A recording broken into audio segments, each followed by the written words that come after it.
everyone. Welcome back. Expanding the Zone. This is show 17. We're moving right along with our new podcast this year. I'm Shane Combs, SVCSportZone.com, joined as I always am here in the screen next to me with my brother Matt. For those of you watching us on our YouTube channel, that's SVC Sports Zone Shane.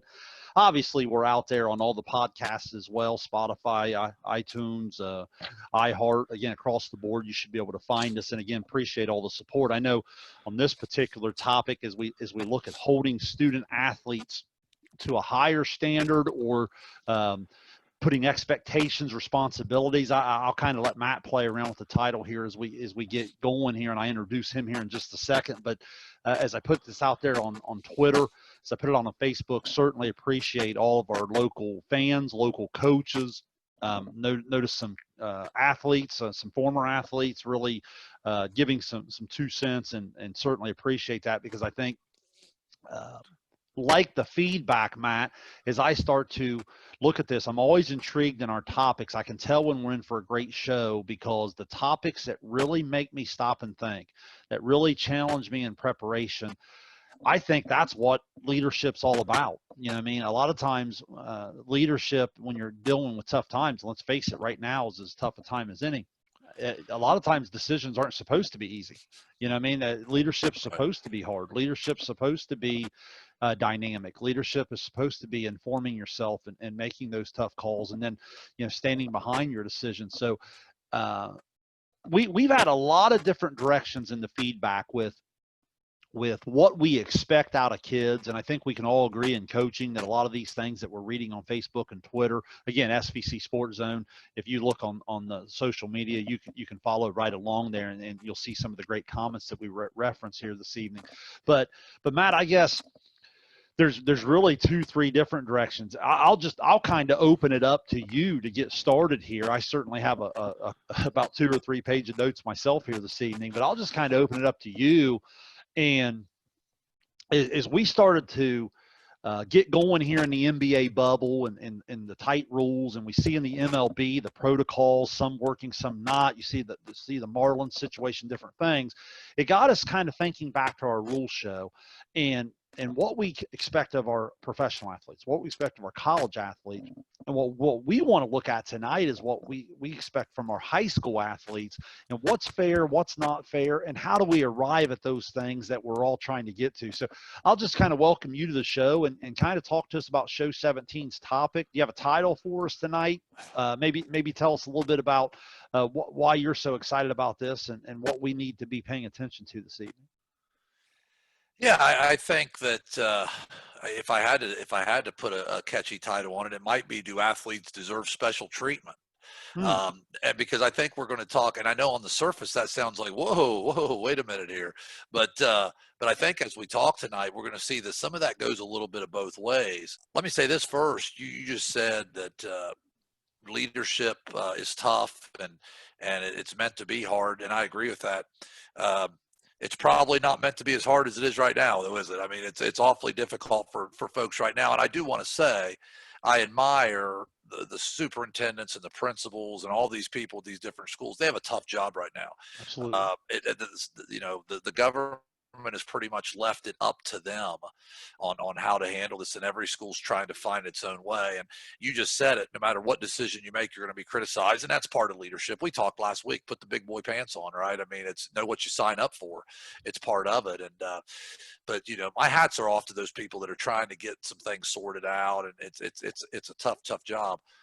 The one thing when we and you threw something out on social media about this topic this week, Shane, about, I think you had used Charles Barkley, didn't you, as an example, right, about the role model, and we had some interesting responses. I mean, and I know we'll probably touch on some of those responses tonight as we go through this, but a lot of words started jumping out at me that people would put in their responses, things that athletics are supposed to, I guess, teach kids, or things as leaders in athletics, whether it be coaches or whatever, we're supposed to try to help kids learn. Things like hard work and discipline and work ethic and being a good teammate.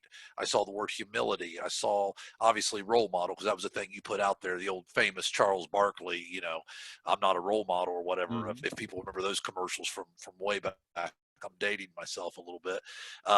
The leader follower type thing that we talk about a lot in sports, developing good leaders, developing good followers. Uh, one word was privilege. It's a privilege. That word jumped out. We'll revisit that here in a little bit. We're talking about some punishments or consequences as they pertain to athletes. The purpose of high school sports, that came up. What actually is the purpose of high school sports? So I was really intrigued about just the responses we got on social media. Some well thought out, I thought, responses, and some things I think we can use tonight to debate these topics a little bit. Well, it is, and I guess where I started, Matt, was thinking all the way back to some of my early upbringing in church and so forth. When I think of the book of Luke, it talks about to whom is given much is required, right? It kind of tells the story of, and doesn't that apply to our coaching and the way we work with young people still today? When I'm working with certain people, the different talent level or the different ability they have, my expectation probably does go up. If I'm working in the classroom with certain people in essay writing, I might just be looking at topic sentences. I might just be looking at, can we really strengthen your introduction paragraph? That higher level person, I might be looking more for the 5-paragraph setup. Take that over to the athletic spectrum.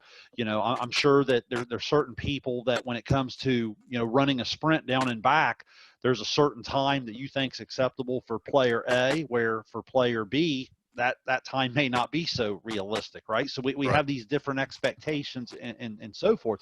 And I guess when I start to look at that factor, it's hard for me to pretend like I don't do this a little bit. I certainly have certain expectations, certain standards that I want to cross the board, but to say that those look the same for every single student of mine or every different player. So don't you see in your preparation a little correlation back to our rules show in terms of when we start to look at these different things and what I expect from players or what I expect from students and is there anything different from student athletes? It kind of goes back to rules and expectations, does it not? It does. And I guess my thing would be, as I saw some of these things come across, Shayne, though, when you start talking about stuff like, hey, we want our athletes to work hard, develop work ethic. We want them to be good teammates. We want them to show some humility. I mean, wouldn't you agree that those things obviously is what we want, but is there a coach alive that doesn't want those things? I mean, those things are pretty easy Sure. to agree on, Right. wouldn't you think? I mean, Right. most people's standards, these standards that you talk about, which I agree with you on, when you set those standards and you have a level of expectation, I think almost every coach in the world would have expectations of those things.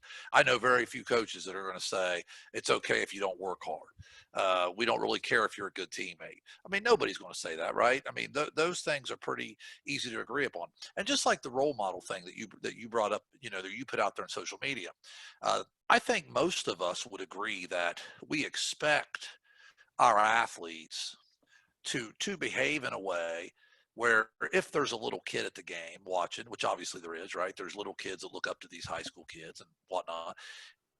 We want them to act in a way or in a fashion that those kids can be proud of. We don't want anybody to be out there embarrassing us as coaches or embarrassing our program, embarrassing themselves. So some of these things are kind of, I mean, they're obviously crucial, but I guess in terms of our debate or our talk, I mean, most people are going to agree on those things, wouldn't you think? They will. And I guess where I want to start with a scenario with you, because and the reason I wanted to start this way is people have listened to our first 16 shows here on Expanding the Zone, have heard me say I'm not a parent. Certainly been in teaching and coaching now for about 25 years. And so I've dealt with a lot of young people and teaching at the middle school level, coaching at the high school. I have a wide range of kids that I work with. And I guess, Matt, I would throw this to you as a parent. It kind of goes back to the whole thing. If Brevin or Brogan would get in trouble at school, is there a certain expectation of them getting in trouble when they come home? Yes or no on that? Kind of talk to us about the parenting and the school connection, and then tell me why or why not that correlates to when it comes to you as a coach kind of operating in terms of a disciplinarian when it comes to, say, one of your basketball players getting in trouble throughout the school day. Am I clear on kind of what I'm trying to correlate there from parent to coach and so forth? Yeah, I mean, let's talk about discipline for a minute, because to me, this has always been an interesting topic. What I'm talking about here is sort of um, your rules, your expectations, how you expect kids to behave, that type of thing. Accountability.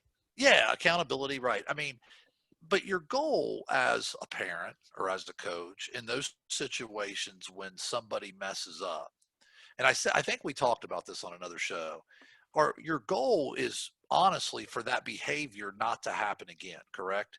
You want to stop that behavior from happening. That's the whole goal. And I think sometimes we get caught up in doing things as a coach or as a parent that make us feel good, that make us feel like, well, for instance, okay, your kid gets in trouble at school. You use that example. Well, the most important thing that should be on your mind is, well, I don't want that to happen again. What can I do to ensure that that doesn't happen again? And I guess you have to know, your kids, how they react to certain things. Do you need to punish them at home? Maybe if you say, hey, look, you're gonna be grounded from your video game, you're gonna lose this. Maybe that's enough to dissuade them from doing that the next time. But in some cases, it may be, hey, look, you got in trouble at school, and you have a talk with them. Did you learn your lesson from this? Yeah, and maybe use it as a teachable moment. And maybe there's no need for anything further because maybe the lesson has been learned. And I think as a coach and as a parent, you have to be able to read those situations. I think a lot of times what we do is we try to handle every situation the same. That's where those written rules come into play, right? Oh, if you get a technical, you're going to run 25 ladders. Um, you have these blanket rules because you think that's the fair way to treat everybody. And I would argue people that make a ton of rules have a hard time making decisions. That's why they make rules. I think some rules are important, but I think ultimately you have to treat every situation differently. And I think the other thing is with discipline, you have to remember that we should be disciplining athletes and students and your own kids or whatever with the idea of, are they learning a lesson so that this behavior stops? And I look back, the people that I in my life have respected the most, and since we're talking about high school kids here, right? We're Right. talking about high school athletes. I'll just say this: when I was 16 years old and I was a high school basketball player, the people the people that I respected the most, the two people that I respected the most, or really three, was my parents, okay, and my coach. Those were, at that time in my life, those were the people that had the biggest influence on me and that I respect the most. Those two people, those two or three people, my mom and dad and my coach, they all had to discipline me from time to time. But you know what? I always worried. I never worried as much about what they would do to me as what they would think of me. And that was the difference. Like, I never really was super scared of what my coach would do to me or what my parents would do to me. I knew they could ground me, he could bench me, they could do those things. But I was always more worried about what they think of me. And that's where that respect comes in. If you develop that relationship and that respect, that's when you have true leadership. If the people that you lead really care about what you think of them. And I think that's where that discipline. So to answer your question from way back when you asked the original one, what do you do in those situations? I think you have to do what's best for that particular kid at that time. How can I handle this situation so this behavior doesn't happen again and I'm helping this kid for the future? Well, it's interesting because I think decision makers, or like you said, rule makers, or people that are enforcing rules, a lot of times the word precedent comes up so much. They feel like they want something, they would love to have something in writing right there in that handbook or on that rule sheet that says exactly this, or set that precedent so that if a similar situation were to come up, they can look and say, okay, well, this is a fair way we've done this. And I And not, and think, not and not and not to interrupt you, Shane, but if that were leadership, anybody could do it, right? If all you mhm, had to do is open up the handbook, oh hey, right here it says, anybody could sit down and do that. I mean, think about these guys right now. There's no handbook for COVID. mm, These leaders right now are having to come up with it on their own, right? That's true leadership.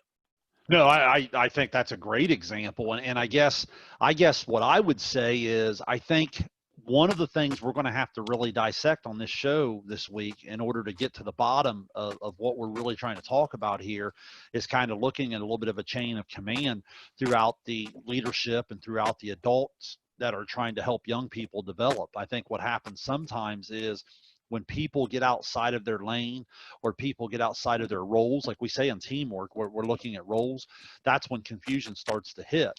If you have your principal, you have your athletic director, you have your coach, you have the athlete, you have parents involved or guardians involved, and I think everyone has to understand their role in the development of young people. I guess here's the example I would throw to you. I probably I probably am a little bit stronger on the side as we get going tonight of probably expecting a little bit more or a little bit more of appearance and different things and say you are throughout your career is we evaluate each other in terms of how we feel about this. But the one thing I will say that I think gets way out of whack is if I have a baseball player who skips class at 11:30 in the morning. Well, at 11:30 in the morning, I'm the middle school language arts and American history teacher. You see what I'm saying? Like that's the job of the high school teachers and the high school principal, and I need to stay in my lane. Now, if they put some discipline up that then requires them to miss baseball practice or miss a baseball game or something like that, well, now it becomes a baseball issue. I get involved. Now that doesn't mean as an educator and a coach, I'm not going to be aware of it and I'm not going to talk to them about it and I'm not going to be involved in their, helping them understand to make better choices and so forth. I'm just saying that it has to be across the board. It's not my job to go over and discipline that on the spot right there. It's the Right. job of the administration or the high school teachers or so forth to do that, and then for me to accept that my colleagues made these decisions and so forth. Do you follow what I'm saying there? I think sometimes what happens, coaches coaches are put into situations of, hey, your player did this, what are you going to do about it, type of thing. I've been asked that very question before. I can remember at times in my career as a coach where the assistant principal or whoever handles discipline in our building at the time would say, hey, so and so was late to school today. So and so didn't do something he was supposed to do in class today. I don't want to say minor infractions because they matter, but I'm talking about stuff like that. I'm not talking here about so and so suspended for school for bringing a weapon here. Okay, I'm talking about, you know, things that I guess kids do sometimes, and they'd say to me, how are we going to handle this? As a coach, I mean, what are you going to do about this? And I kind of always said the same thing you just said. Okay, well, what would we do to any other kid in this school that was tardy to school? Well, we would do this, this, that. Well, that's what you should do to this kid. Just because he's an athlete, he's a student during this time of day. He did something wrong. Give him the same punishment, same consequence you'd give every other student. Now, I'm just going to say this, and some people can disagree. There's a mindset in a lot of people that athletes should be sort of double punished for stuff. They should get the same punishment everybody else gets in school. But then when they get to practice that night, their coach should punish them again, should run them, I've even had people say you should sit this kid the first quarter or sit this kid again.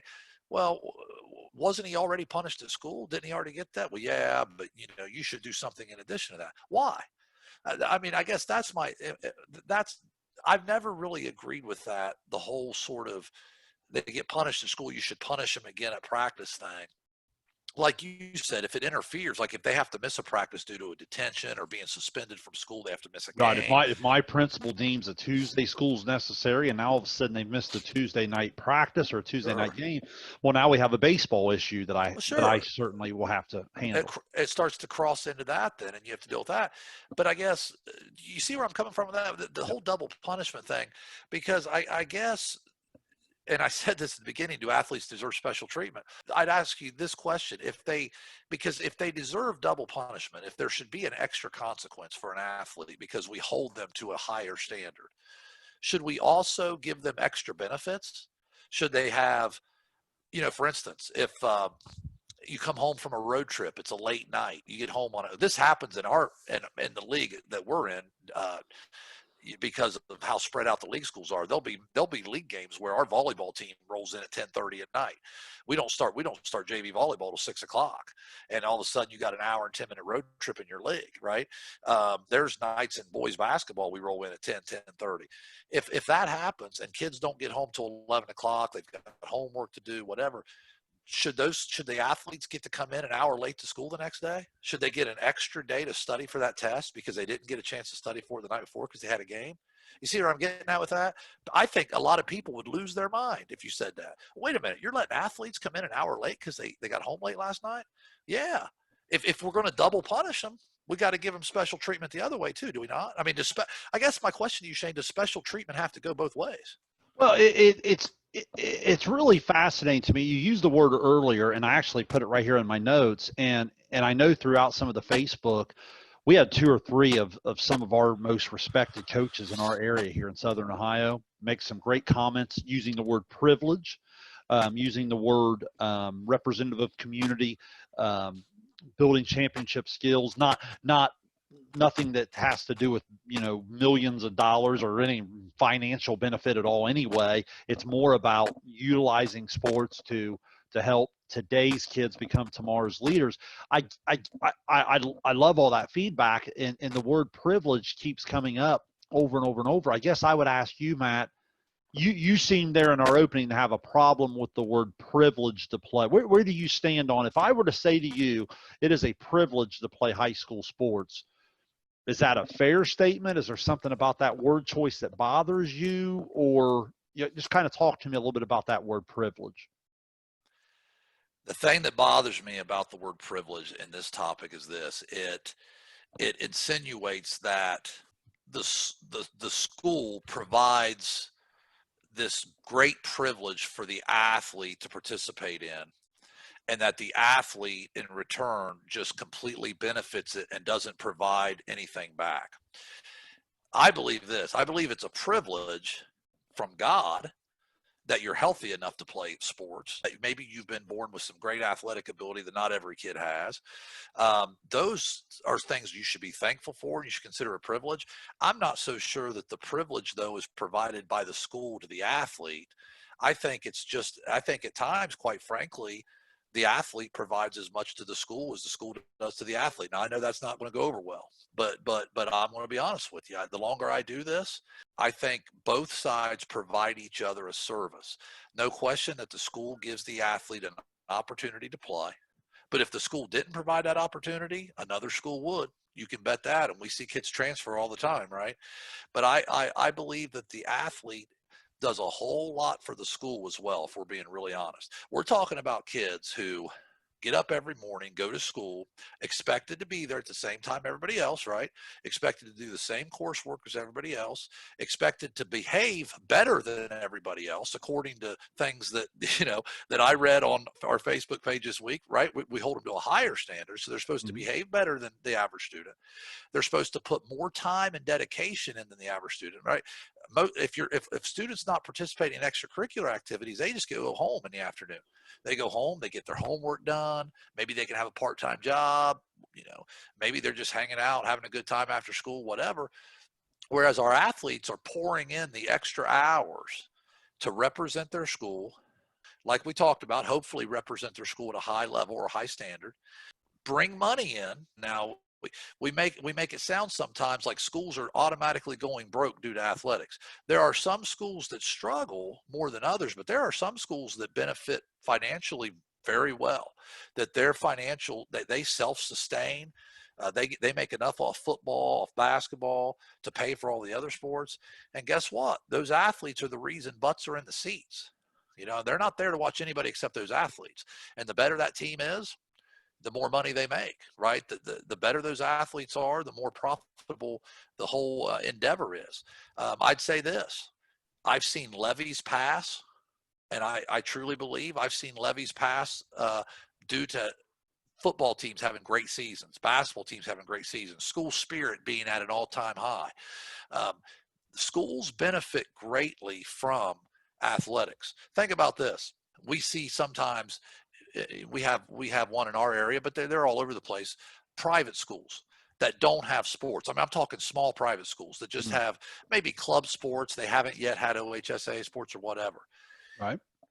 You're going to tell me if one of those schools all of a sudden said we're offering 20 varsity OHSA sponsored sports, that their enrollment wouldn't increase? Sure it would, because kids would come there to play sports.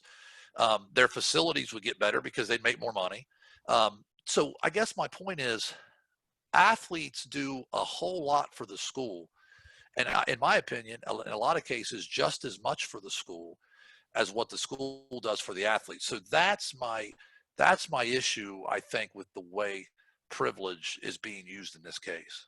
And I'm interested to hear your response, because I don't think you agree with me on this one. Well, here's the thing. I've really tried. It's so funny that I was just listening to a leadership podcast this week where it was really talking about, you know, and it was, what was so funny about this, it was talking about listening, and then what are you going to say next? And I got to thinking back now, man, I've done almost 300 podcasts on SVC Sports Talk. You know, I've done 16, 17 together. Obviously, we've been talking sports our whole life together. But a lot of times, you know, it would talk about how a lot of times you get nervous in these things. And as your buddy's talking, you're sitting there instead of listening, thinking about what you're going to say next. And I was really trying to intentionally break down what you were saying right there. And I have to admit that it was hard for me to totally disagree with anything you were saying. Now, where I probably go a little bit different is I do think Coach Paxton was one of the guys for a lot of our local listeners, incredible, legendary Uniota cross country coach here in Chillicothe, Ohio. Phenomenal. He was talking about some different characteristics, and if you haven't had a chance to see our Facebook post there, check out our Facebook and see what Matt Paxton had to say. It was really well written. And I guess what I wanted to say, Matt, is it's a little bit in terms of when you go to teach kids at the highest level, and I guess I'm probably talking more to the varsity level here in high school sports, the same way we talk about adult leaders knowing what you sign up for. I guess we live in a time, we just did social media, Power of the Media show. I guess Right. we live in a time where public opinion probably has its own set of rules. And I feel like in today's time, our Power of the Media that we just discussed, it has its own set of rules. It has its own way of deciding what's fair and not fair. In the same way we talk about adult leaders, principals, coaches, ADs, knowing what you sign up for, that's kind of the message I try to let our kids know that, hey, this is what you sign up for. This is kind of, it kind of goes back to that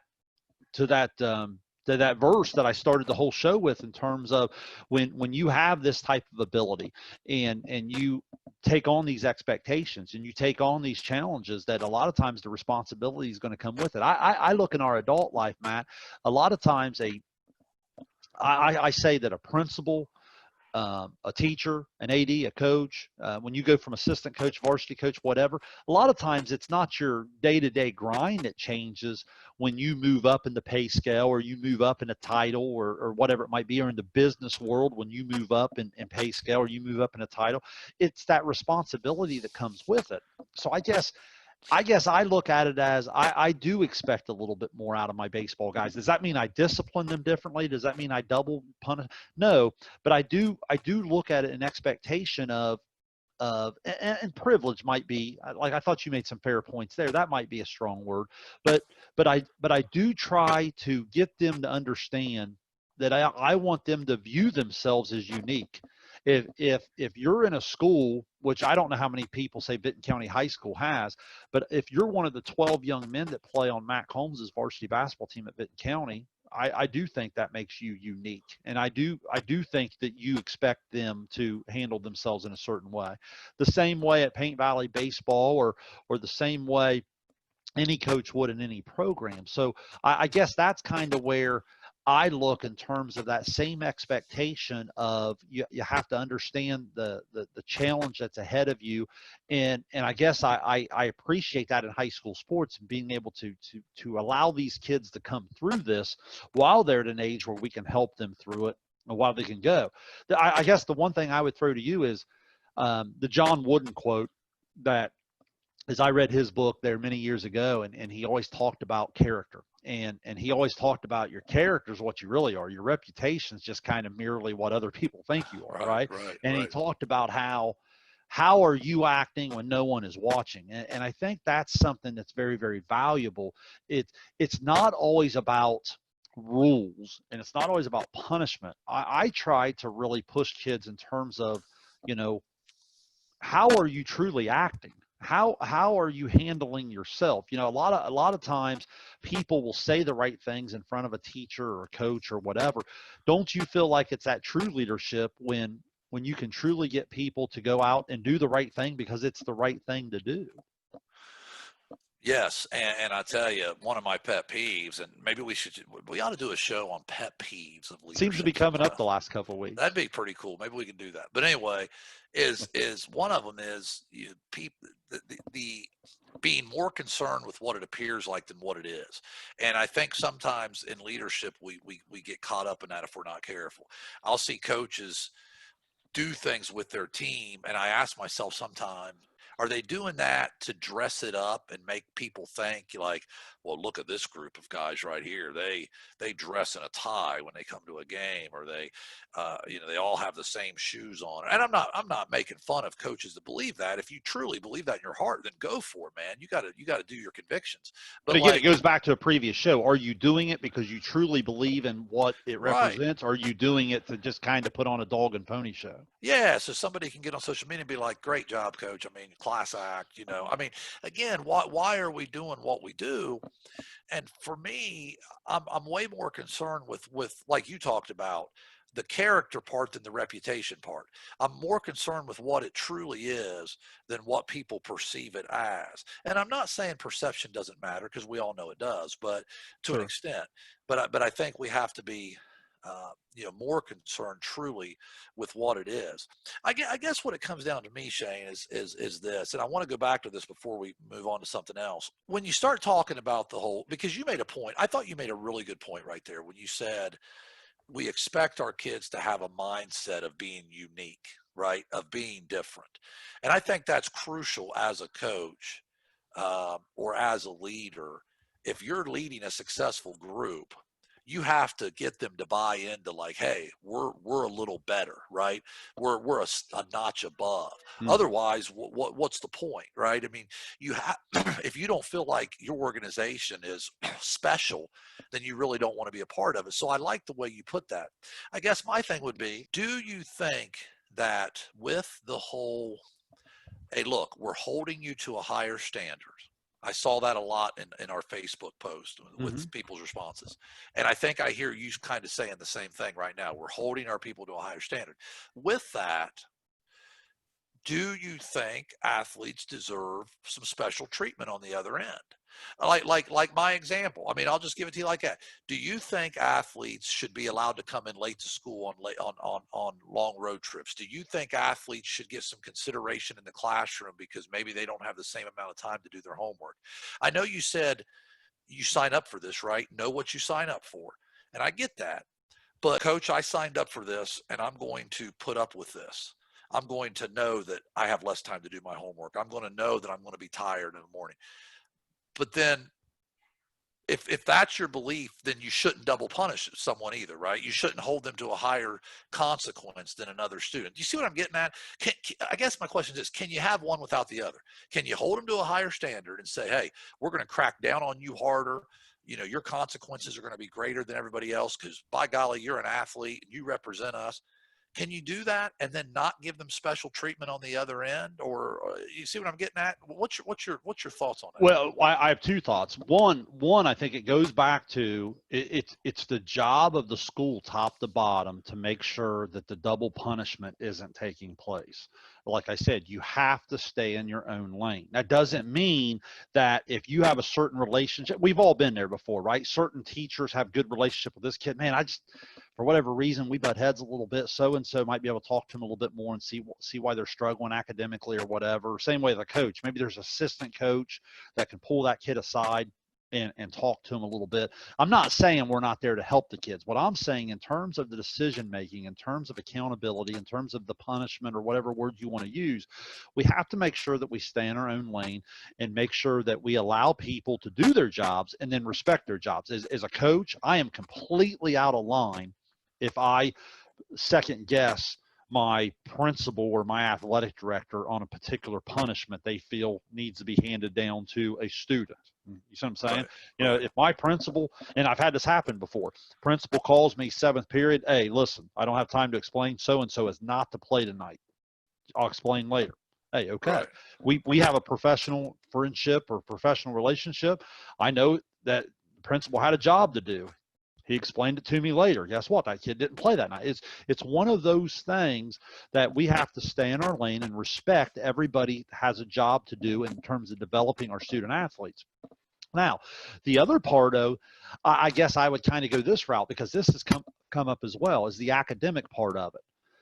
I know that there's a lot of beliefs out there that athletes get special academic treatment, or at certain programs that you'll find football players, or certain programs you'll find baseball players or volleyball players or whatever that kind of get a little help under the table with grades or different things.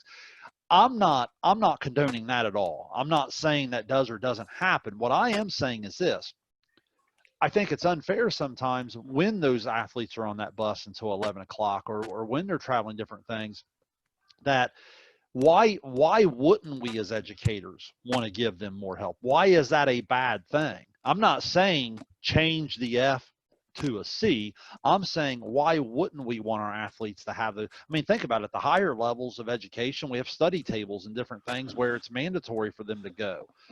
So I guess what I'm saying is, why wouldn't we want to have these academic opportunities to help kids along and to give them a little bit more time in terms of like I said, a study opportunity or a tutor or a different thing as we go along. So don't you think sometimes these stereotypes get out there to where that's where a lot of this comes from, in terms of, man, that athlete doesn't have to follow any rules. That athlete doesn't have to go to class. That athlete doesn't have to, work as hard in the classroom, or so forth. Because I'll be honest, in my 25 years, 8 out of 10 situations, 9 out of 10 situations, our student athletes are some of our best students in terms of wanting to do their best, wanting to represent themselves, wanting to represent the programs the best. So I'll be quite honest. I think a lot of that comes across as really kind of unfair. I guess that's the feedback that I would label unfair out of all the different things I was reading this week. You kind of follow that academic stereotype a little bit. Does that kind of answer your question that you're asking? Yeah, there's definitely a stereotype that follows athletics, and it's been around a long time. That same stereotypes followed coaches for a long time too. Think about it. Remember back in the day, well, he's a coach. He's not a, Not a teacher, right? he's not a great teacher. He's just there to coach. He's pushing the VCR cart around all day long, or whatever. I mean, we know better than that. I mean, I know some of the best coaches I know are also some of the best teachers I know. You'll talk to people's principals and be like, uh, I'll hate to name it. I usually don't name names on here, but there's a guy by the name of Howie Caldwell, who's a legendary basketball coach in Southern Absolutely. Ohio, and Mm-hmm. won about 1 million games or whatever, and coached forever. But a good friend of mine used to be a principal at his school, and I said, "What kind of teacher was he?" And he said, "One of the best teachers in the building. One of the best teachers I've ever been around." I mean, so you're Right. talking about a guy who's coached volleyball, who's coached basketball, but he was also a great teacher.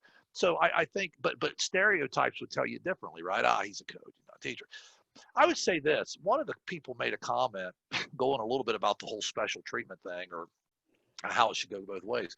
I can't remember who it was on Facebook. One of the people made a comment saying, we're trying to teach people real world lessons so that they understand when you get into the real world. I'm paraphrasing here, but basically they said, when you get into the real world, if you're in a leadership position or you're in the public eye, you're going to be held to a higher standard, which I agree with. There's no doubt that is the case.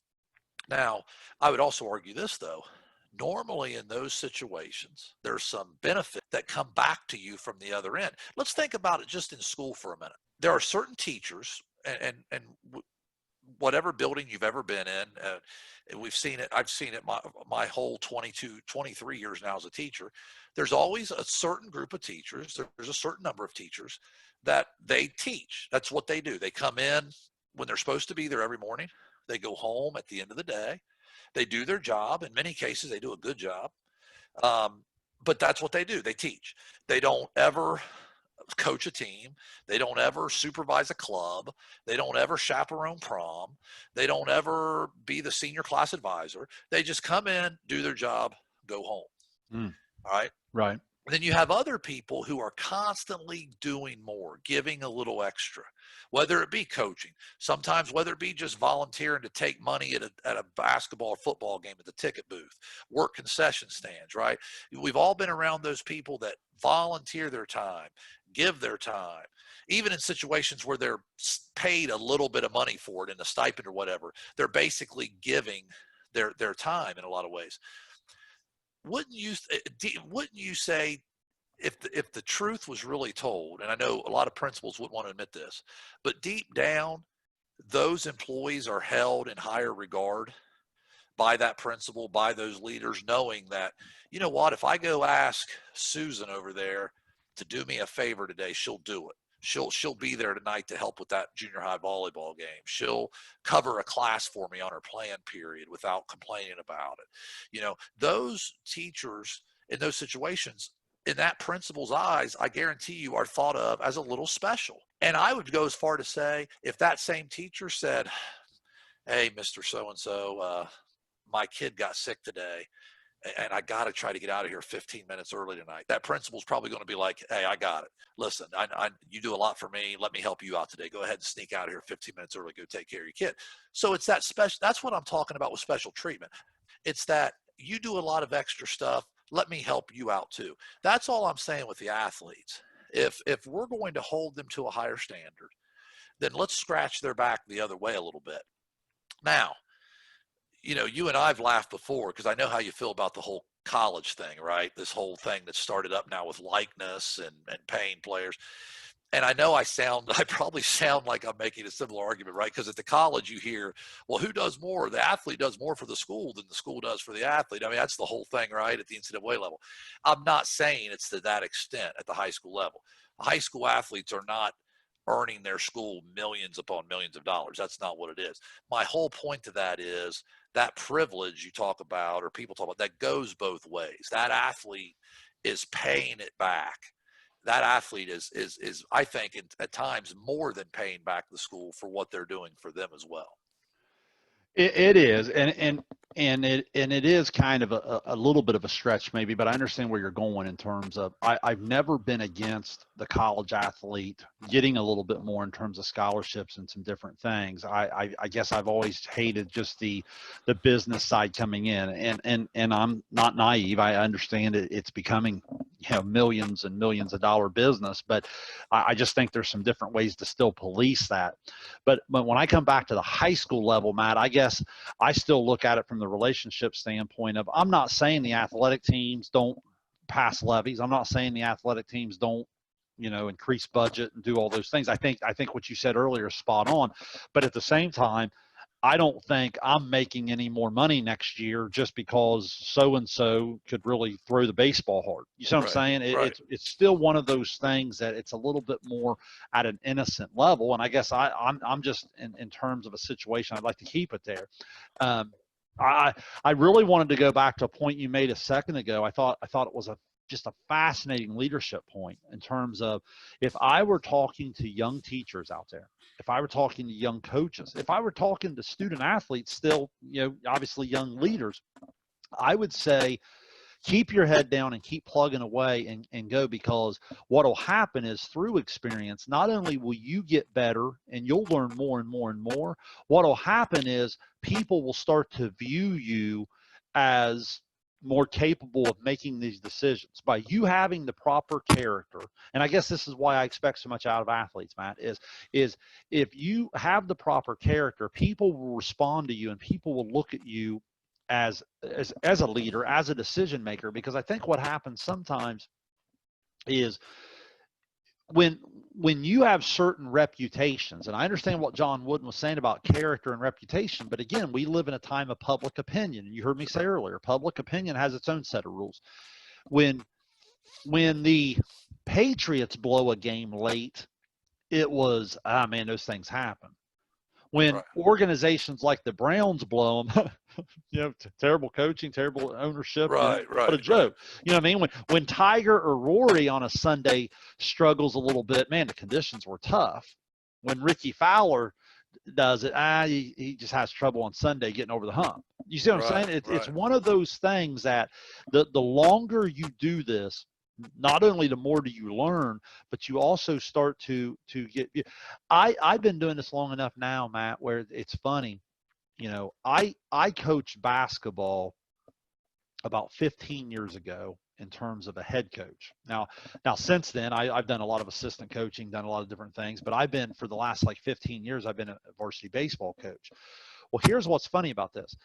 If people in our area think of Shane Combs that are our age, they probably look back and think of basketball player, basketball coach, so forth, that also has done some baseball.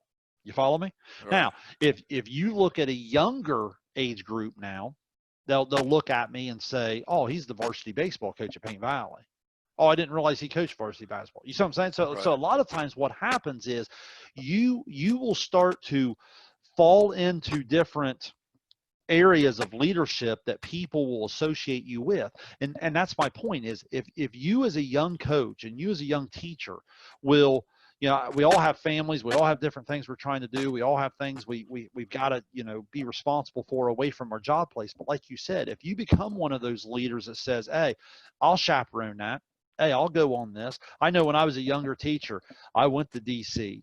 I got involved. I was 7 years as junior high athletic director. I jumped in and coached junior high basketball once. I took the varsity golf job once. I did all of those things, and each one of those experiences probably not only did I gain leadership experience, I probably gained a little bit on the leadership ladder in terms of what the leaders at our school district looked at me as capable of doing. You follow what I'm saying in terms Right. of if you will put yourself out there, and I guess I'm almost kind of getting to my final thought here is I still think it comes down to relationships. And when I say relationships, I mean adult relationships in terms of, can I trust you and can you trust me to do our job, to stay in our lane, to be there to help support you when needed.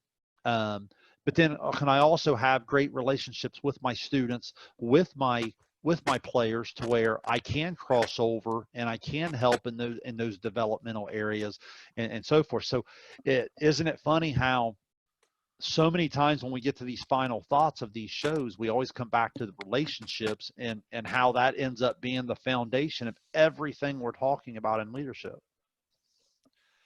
It really does, and it usually does come back to that. And I think you made an interesting point. Basically, you were describing there, to me at least, it sounded like you're describing servant leadership, right? You lead by giving, by doing, um, by going the extra, and that's sort of the way you set that tone and you lead. And the other interesting thing I got from what you just said was this: they benefited from you doing those things, right? Volunteering, doing whatever you were doing. But then you benefited from it because you learned Mm. a lot of different stuff in doing that. And I think that's the ultimate thing with high school sports. I think as I read, you mentioned Coach Paxton earlier, and he talked about the purpose of high school sports. I have it right here actually. The whole purpose of sports at the high school level is to develop leadership, self-discipline, and confidence so that today's athletes become confident leaders that this country will need tomorrow. So Mm. that was his definition of what the purpose of high school sports is. Whatever your definition of it is, wouldn't you agree that high school sports certainly provides something to that athlete? The purpose of high school sports, I'm a big believer, is much different than college and professional. There's no question about that. I do think it's supposed to be an extension of the classroom.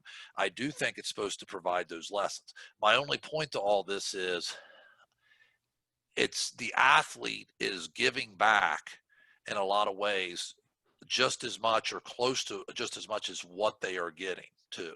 The athlete does a lot for the school and a lot for that athletic program. Man, as I've listened to so many of your points tonight, I think it's really important that we tied last week's show. We talked power of the media and we talked coaches' responsibility in that, and I think it's very fitting. If you haven't had a chance to go back and listen, show 16, we talked about this last week. Matt, when you say everything you just did and you talked about giving back to the athlete, doesn't that come back to the coach's responsibility and how we sell our kids in terms of promoting, hey, look what our kids have done. They've accomplished this, Yes. or so and so Yeah. has Yeah. done this, or so and so's averaging this many rebounds, or so and so has this many digs in volleyball, or don't you think that this comes full circle back to last week's Power of the Media show, but the coach's responsibility or leader's responsibility in selling those kids? It really does come full circle, Shane. And if you think about it, we talked a little bit about last week, I think, how some coaches even come under criticism when they quote unquote overdo it, right, with promoting their program or whatever. But in essence, it is one of those ways we can give back to the athlete for giving us so Agree. much. Yes. I mean, it's not like we can say, like at the college level, we need to pay these kids a few bucks. Well, I mean, we know that that's not the situation at the high school level. We're not dealing in that type of money and situation. So the way we can give back is to promote these kids and hey, these are the kids that go the extra mile for their school, and they're a straight A student who's also all league, who's putting in that time and effort. And you've seen it. I mean, you've coached some great kids at Paint Valley in baseball over the years. I mean, first class kids who play 3 sports, right? At a small school, you're expected to be the best football player and the best baseball player, one of the best basketball players, and get straight A's and do all the things you're supposed to do. And you've had a lot of those kids. If you don't promote them a little bit and you don't tell people, you're really doing them a disservice, right? They deserve to be congratulated for what they do. So yeah, I definitely, it's funny how all these topics sort of intertwine sometimes, but you make a great point of how that sort of comes full circle. Well, it does, man. I tell you, and final thoughts. I've kind of hit on mine with relationships. The only thing I would add maybe is just the fact that leaders can't let that public opinion derail what they know is right. You have to step up and do what you know is right for the development of kids. And sometimes if that's tough love, it's tough love. Sometimes, like you said, if it's promoting, it's promoting. But you know, I've seen some of those kids taking the extra reps off the tee in the rain, down in the cage all by themselves when it's Right. almost dark. Those unseen hours, right? Yes, I've seen kids late in the school year when they lost a game in 10 innings that cost them a league championship, studying with a flashlight in the back of the bus because they have a big test the next day. I've seen those different things. So a lot of times if I as an adult have to step up and I have to do different things to give them a little bit more than daggone, that's what I need to do. You know what I mean? I can't allow that a public opinion when I know what I'm doing is right. I've got to do the right thing because it's the right thing to do. So I guess that clear. Like I said, this has been a lot of fun. I had 2 or 3 pages of notes and I've cleaned them all out, Matt. So I guess I'll kind of give you the final word, final thoughts. Anything else that you want to add to this week's show 17? I believe that the purpose of high school sports, should be pure. I mean, it is an extension of the classroom, and at the end of the day, we are trying to teach. I mean, I agree with a lot of stuff that the people said on social media. Obviously, we're trying to develop role models. We want kids to do the right thing, and we want them to be somebody the community can be proud of and that younger kids can look up to. I think we all want that. We want kids who are humble. We want kids that have good sportsmanship, right? We want kids that work hard. And we just want those types of kids like you're talking about, that no matter win or lose, they're studying for that test to do well the next day. We all want those types of kids. And that is, at the end of the day, what high school sports is all about. I agree 100% with that. The only thing I'll say is I think sometimes we hold athletes to a higher standard, almost unfairly at times, because we don't return that to them on the other end. So in other words, like we've talked about on this show, we want them to act a certain way. We want to hold them accountable to the max when they do something wrong. But we've got to also congratulate them when they do things right, and we've got to have their back. You gave the example of the kid in the back of the bus with a flashlight, right, after losing a tough game. Well, that's something that the average person doesn't see. So as a coach, when you have their back in a certain situation, you're going to get criticized. Well, he's just protecting his best player. He's just protecting his athlete. No, I'm protecting a kid who has went the extra mile for this school. And by God, I'm going to have his back because I've seen what this kid puts in. I've seen the time and effort he puts in. Maybe the average Joe, even a teacher that's not involved, they may not see that side of it. You do see that side of it as a coach, and it's our responsibility as coaches to help people understand that, hey, these athletes, they bring a lot to this school too. Yeah, we're doing a lot for them, but they're doing a lot for us as well. So that's been my whole thing with this. I agree on all those things people said about developing leaders. Yeah, no question we want to do that. I guess I just caution people to, hey, if you're going to hold them accountable on one end, then also benefit them a little bit on the other. That's what it really comes down to for me. But this has been a fun topic, Shayne, for sure. It has, and I think that's well said. I think we've covered it from a lot of different angles. This is a perfect example. Everyone listening, this is a perfect example of how when you get involved, you drive the show, and it makes for a lot of fun topics, and we appreciate that. So, as many of you know, get involved on Twitter, get involved on Facebook. Look us up, SVC Sports Zone. We're out there. Check us out on YouTube if you haven't yet. That's SVC Sports Zone Shayne.